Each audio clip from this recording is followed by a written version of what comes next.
حضور صلی اللہ علیہ وسلم کا اسوہ کیا ہے؟ دین کی اقامت کی جد و جہد،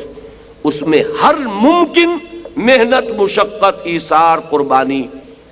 اب آپ سوچئے کہ ہم ان کو تو بائی پاس کر رہے ہوں، ہماری زندگی میں یہ مقصد ہی نہ ہو، ہمارے پیش نظر اپنی زندگی میں اس جد و جہد کا کوئی مقام ہی نہیں ہے، لیکن ہم ان چھوٹی چھوٹی سنتوں پر عمل کر کے اپنے آپ کو مستحق سمجھ بیٹھے ہوں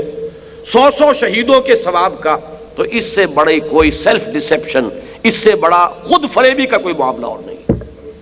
ہاں، اس سنت کو جو شخص ادا کرے کہ اللہ کے دین کے لیے جینا ہے اور مرنا ہے، قل ان صلاتی و نسکی و محیای و مماتی للہ رب العالمین، جو اس سنت کو تازہ کرے کہ اللہ کے دین کے غلبے کی جد و جہد اسی رخ پر کرنی ہے جس رخ پر محمد رسول اللہ نے کی ہے صلی اللہ علیہ وسلم، اگر اللہ تعالیٰ اسے استقامت عطا فرمائے گا تو یقیناً حضور کے اس قول مبارک کے مطابق اسے 100 شہیدوں کا ثواب ملے گا۔ کاش کہ وہ جذبہ ابھر آئے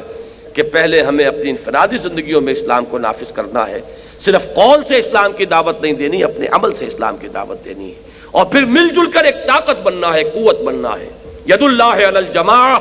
اللہ کی تائید و نصرت جماعت کے ساتھ ہوتی ہے، اور اس جماعتی جد و جہد کے ساتھ حزب اللہ کی شکل اختیار کر کے انہی خطوط پر جد و جہد کرتے ہوئے جن پر حضور صلی اللہ علیہ وسلم نے فرمائی جد و جہد، اللہ کے دین کو غالب کرنے کی سعی کرنی ہے۔ اللہ تعالیٰ مجھے اور آپ کو اس کی توفیق عطا فرمائے۔